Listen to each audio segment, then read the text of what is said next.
Everybody, my name is Erica. I am a travel occupational therapist and the owner-operator of The List, where you can see live jobs across multiple agencies in one place, and you can get a hold of the recruiter with just one click. So today we are talking with Adam of Princeton Staffing Solutions, and he is the director of marketing, and he is going to tell us today, I'm so excited, he's going to tell us how recruiters get paid, which is something we always want to know and something we always speculate on, but he's going to give us all of the real answers. So Adam, welcome. Thank you so much for coming and talking to me today about this. Yes, thank you so much for having me. Finally get to pull back the veil on one of the most asked questions. Yeah, I know. I'm so excited. Okay, so first a little bit about you. You are the director of marketing for Princeton Staffing Solutions. And how long have you been a recruiter for? Been a recruiter for just about a decade. So long time in the recruiting world. This is not your first company. You have worked for another agency. So your information is coming from working for at least two agencies. Is that correct? Yeah, I've worked for multiple agencies over the years. So, everyone kind of has different methodologies, different styles. So cool. Mixing it all together for you. I'm so excited to get into it.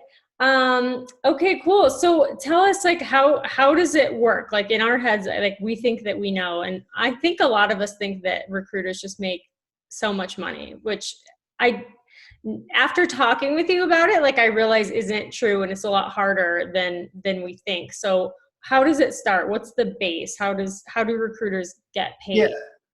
So kind of how everything works. So even though we're talking specifically about healthcare, there's recruiters for every kind of industry out there. So there's recruiters for accounting, engineers, lawyers, doctors, even, CEOs and college football head coaches have recruiters. So we're everywhere.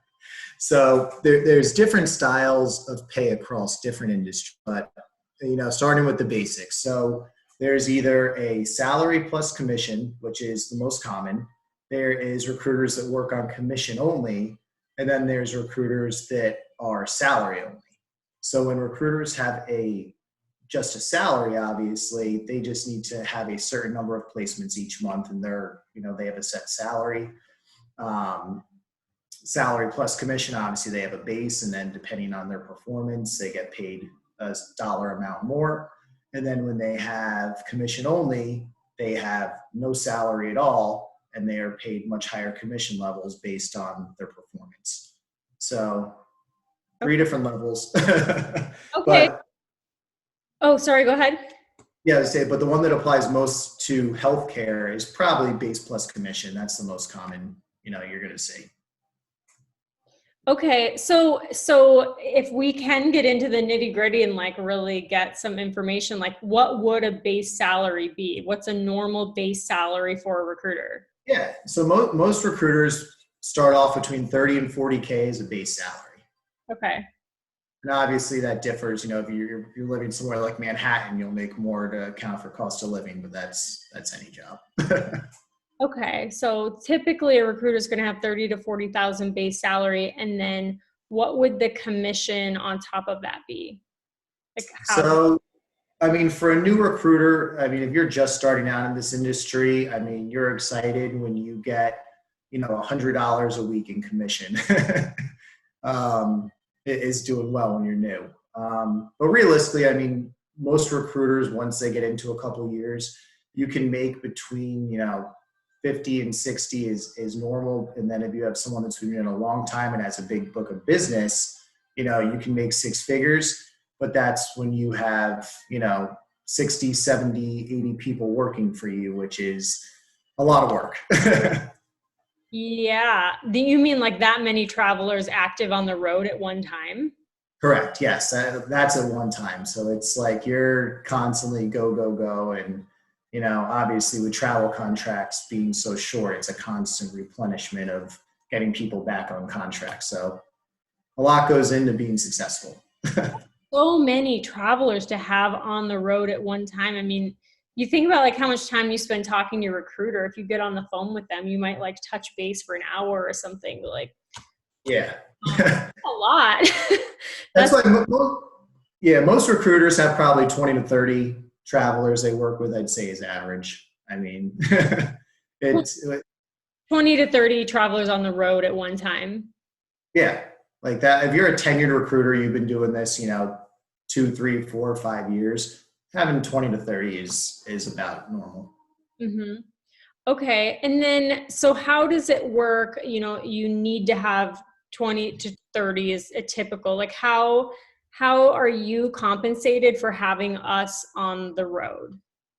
Yeah, so there's a couple different ways. So, and part of it that there's ways I've seen that have not worked well and ways I've seen that work very well. So, as a recruiter, you want to align your interests with your travelers. You guys want to have the same goal in mind. And I'll give you an example. When I first started out in recruiting, it was in the IT industry, and they directly tied our commission to how much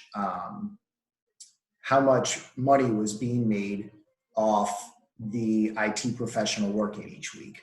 So there was a vested interest in them not being paid as much and trying to make more for the company, which made it very awkward as a recruiter.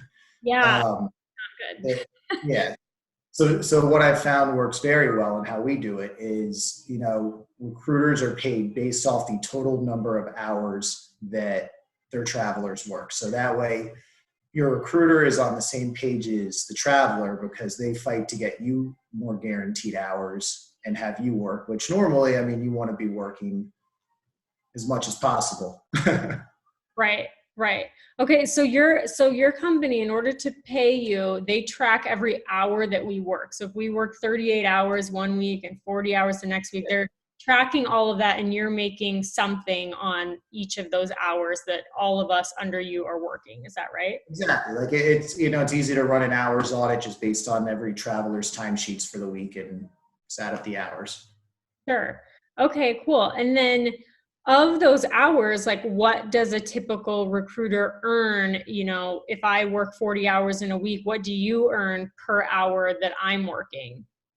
So it goes up based on the total number of hours. So when you first start out, you might earn, it might be like 10 cents an hour that your recruiter makes. So if you work 40 hours in a week, they make, $4. 10 So cents an hour? yeah, so it starts very low. And then the more hours you work, like for people, I think it's, if you have like 60 or 70 people working, you can make $1 an hour. So that same 40 hours, someone's making $40 a week. Okay. You have 10 people at $40, that's $400 a week they would be making. So it goes up incrementally. There's a large range, but obviously the more people you have working, the higher the dollar amount goes up. So it gives motivation to have as many people working as possible because then you make a lot more. Right. So then your goal as a recruiter is to keep as many travelers on the road in working hours in contracts as you can, because if your pool of us goes down, what you're being paid per hour for us significantly decreases. Exactly. So that's why, like in the beginning, it's rough. When you're a new recruiter and you're not getting any commission, you finally get your first person working, you're like, yes, I got somebody to take a contract, let's go. And then you're like, you look at your commission, you're like, oh, I got $4. It's rough in the beginning. When I started in this industry, I'll never forget. My manager said to me, he said, do not quit before 6 months. He said, your first 6 months is going to be horrible. You probably won't get any placements, but do not quit before 6 months. And if you wait it out, I promise you it'll be worth it. And I did, and it was. So Okay, I'm going to go a little off topic here because now I'm curious. So if you're a brand new recruiter starting, how do you build your traveler base? cold calling. It's a lot of phone calls. When I was brand new, it was you had to make at least 100 calls a day of just calling and calling and going through. Every recruiting company has a database of people they've spoken with in the past or resumes, and you just call and call until finally you get a little bit of luck. Because when you're new, you have no idea how to talk to people, or you're not even. Like I remember being new and not even knowing how the recruiting industry worked really. and you just fumble your way through it until, you finally learn, like in any job, you learn what to do, you learn what works, you learn what doesn't, and then you learn how to build rapport, relationships with people, and, carry it on. So that's why if you're working with a new recruiter, cut them some slack. It's not easy, but I do agree with that. I do feel like we need to cut recruiters some slack. However, I understand our perspective on this. You just told us they will cold call 100 people. I get so annoyed when people like email me or call me out of context. Like, why are you contacting me? Like, I hate that. We all hate that. And that's actually one of the reasons I started the list, was so that didn't happen. Actually, whenever I get, like, it's text messages that I get a lot now, and I'll text them back and be like, this is a bad way to go about this, but like, maybe you should look at going on the list, where like you have to have permission in order to contact someone again if it's not about that job. So exactly. so these lists then it's in a database, right? It's in your company's ATS, which is an applicant tracking system. And it's a history of anyone who's ever talked to your company about jobs, and now you're in their database forever, and you're just going to get cold called by the new recruiters. Is that what's happening? Exactly. So, I mean, when you have companies that have been around a long time, they have bases that go back, 15, 20 years, where, new recruiters will just cold call through. And if, my advice, if a recruiter calls you and you're set in your job, you're not looking, you're in something perm, just tell them, say, hey, I'm not looking, please don't call me. And then if I am interested, I have your contact info and I'll reach out. And if you're a good recruiter, they won't call you anymore. Okay. If you're dealing with a good recruiter, but that only helps that company. Well, that company, but does it only help with that recruiter? Like, if that new recruiter puts a note in, like, don't call Erica again for you, but then a new recruiter comes in and I'm on the list, am I going to get called by that next recruiter because he's going down the list?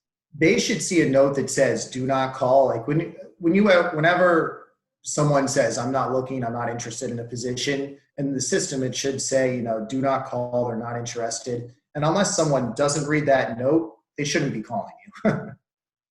Is it possible, like when somebody calls your phone, you can say, please remove me from your list. Can we get removed from your database? It depends on the ATS. Some ATSs depends on permissions too. Some will allow removal of files, some will not. But there, in any ATS, there's a drop down you can click on that says "Do not call" or does not want to be called.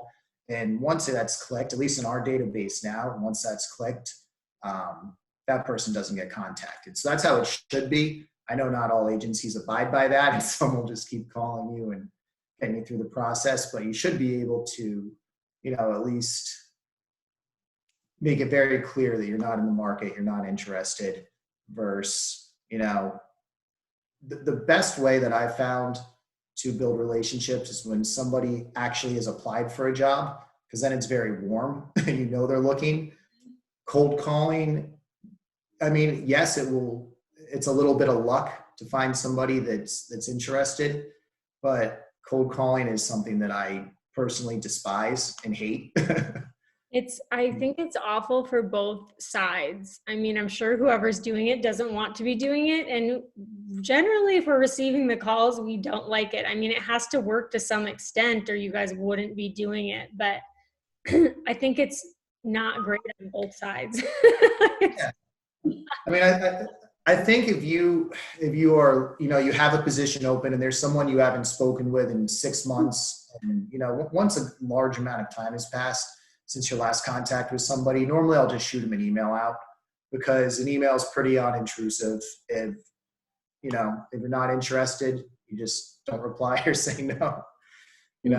It's not texting, I think, is a little invasive on cold calling, because that's just going a little, Well, especially people don't talk on their phones as much anymore. I mean, when I receive texts, I guess I don't receive that many texts. I feel like the emails are honestly invasive. I just got a new a new inbox because I didn't want to deal with all of what I consider to be, junk emails. Yeah. I don't know. I guess it's preference. But again, they wouldn't be doing it if it didn't work some of the time. Um, Yeah, I mean, there's people where I've emailed them that I haven't spoken with in 2, 3 years, and I've just emailed them out of the blue and said, "Hey, as a matter of fact, I'm coming off contract in a month. I'm going to be looking. I'm interested."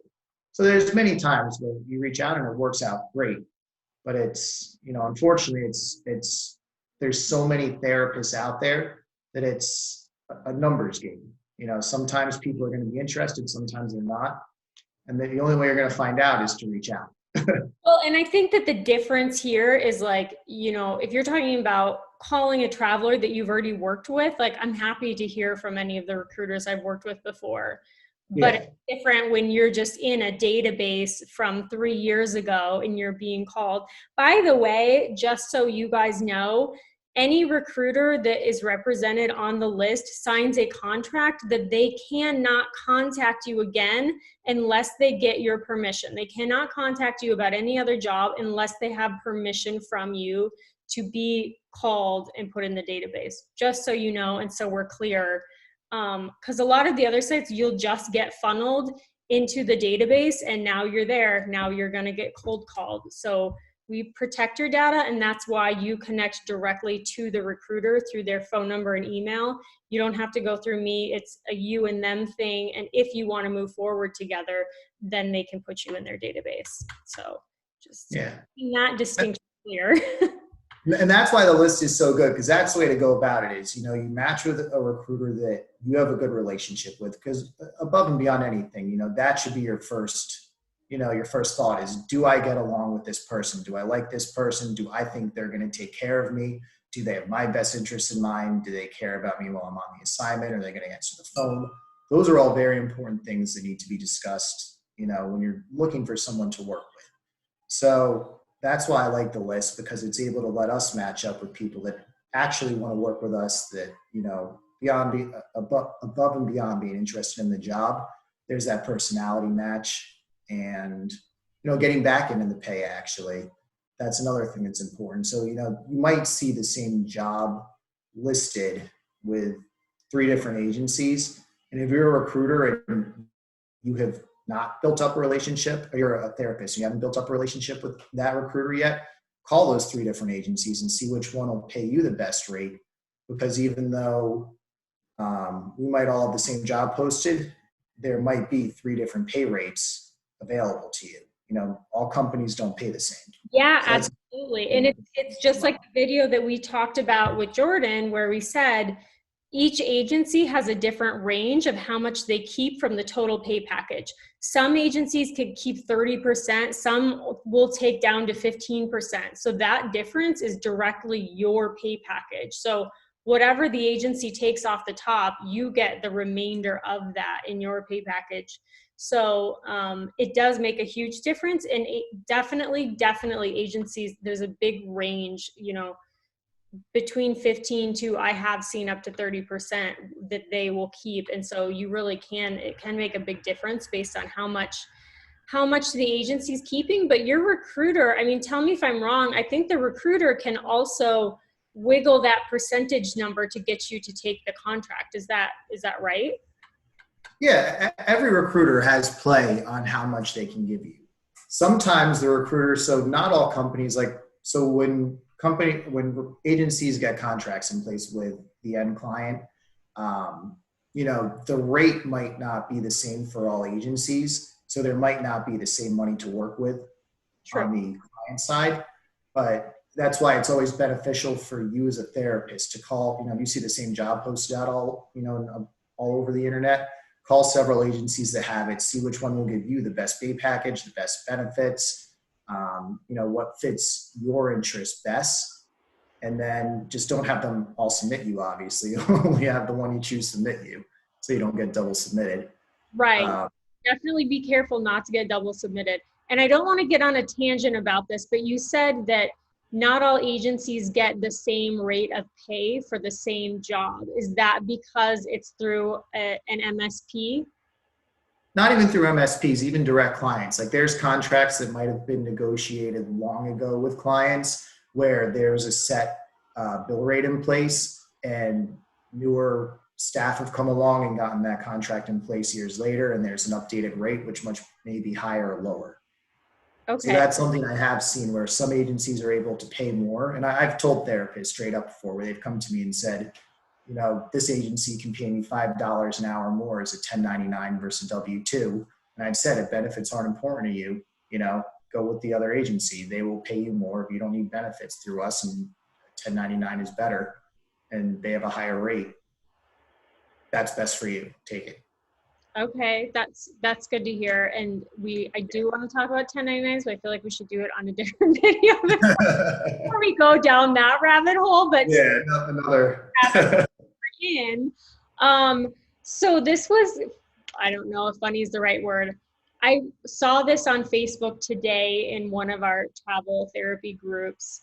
And I've had this conversation with people in the past where, I don't know if it's a joke or if it really happens, but I think that they're really doing this and putting recruiters from 3 different agencies with the 3 different jobs on a group chat or a group call so that they can like battle it out for the best rate for the travel. Have you heard of that? Or I have not heard of that, but that sounds like good reality TV. It makes me uncomfortable when I read it, but I mean, I feel like if you could do it in a respectful way and say like, listen, I want to meet with the 3 of you representatives from 3 different companies. You know, the project that is me going on this assignment, and I'd like to see, you know, who can have the best bid. Actually, like in theory, it's not disrespectful if you do it in a respectful way. I don't know if that's how it's happening because it's kind of laughing. It's probably not as simple. I don't know. No, at the end of the day, you got to look at it as you're the one going to work. You know, it's your assignment. So if you have to look out for yourself. And if you can essentially have recruiters bid on you for the best rate, it's advantageous to you. You know? Yeah, absolutely. I mean, I have talked to other recruiters about this and they're like, that's so rude. I would not work with them. And they could be being rude about it, but I think actually if you went about it in a professional, respectful way, then it could work and be advantageous and you're not, you know, making enemies or being rude or disrespectful. I over the years, I've had therapists come to me and say, you know, this agency is paying me such and such rate. Can you do better? And if I can, I'll say yes. And if I can, I'll say no. I mean, I like it when they do that because it makes it very simple on our end. And I will always give the best rate I possibly can. And if another agency can do better and we're limited by the rate we have from the client, I'll say go with the other agency. You know, it makes their life easy. And at the end of the day, it gives them, you know, the best outcome. Yeah, absolutely. And we definitely should be doing that. We should be checking around and seeing, you know, is there an agency that can pay me more? But you also have to think outside of the pay, like, do I want to switch agencies, or is that an agency that I want to work with? Is that a recruiter that I want to work with? Because sometimes pay isn't everything. Sometimes, like, for me, I want the recruiter that I want to have my back on the road. If I'm working with someone new and random, like, I don't know what could happen if they'd have my back, if they're making sure my paychecks are right or submitting them, you know, so. Exactly. You want someone triple checking everything for you who's available at midnight if an emergency comes up, which has happened. Happens. Okay, well, we were talking about recruiter pay and we went way off on a tangent. Yeah, completely off topic on that. It seems to be what happens, but whatever. Is there anything else you are thinking of that you want us to know, like as travelers, like helpful tips or ways that we can get along better with recruiters or like have, you know, better communication? Anything we should tell? I mean, my best advice is find someone that fits you. You know, every company to a degree. I mean, the 3 main things are your pay, your benefits, your recruiter, and the company. There's actually 4. You know, there's a lot of agencies out there. Find someone that's been doing this, you know, a long time, that knows the industry, that knows contracts, that knows the ins and outs, the issues that will invariably arise because something always happens. Whether it's credentialing or getting more guaranteed hours, or if you want to renew for next year or switch to a different setting. Do your homework, do your due diligence, and find someone that works best for you. That's I think personalities are, like, for me, the biggest thing, like personality and can you get the job done? Well, I'm a handle it person. So if I meet a handle it person, then I know we're going to be good, exactly. So if, and that's another reason we like to do these videos, so you guys can have exposure to the recruiters that are working on the list and see, like, do I like their personality? Do I feel like they're knowledgeable? Do I trust them with my career and where I'm at? So, if you are interested in working with Adam or reading his bio, checking out the jobs that he lists his direct jobs from his agency. He updates them every day. They're live on the list right now. There will be a link below this video that I'll put there, so you can click on it and you can see what Adam has to offer right now, and you can contact him directly. His email and phone number will be there. You don't have to go through me. You can just contact him and have a conversation and see if he might be the right recruiter for you. So, well, Adam, thank you so much for your time today. Thank you for going on that tangent with me that we were talking about. Yes, thank you for having me. I look forward to meeting all of the therapists out there. All right. I will talk to you later. Thank you so much. All right. Thanks, Erica. Have a good one.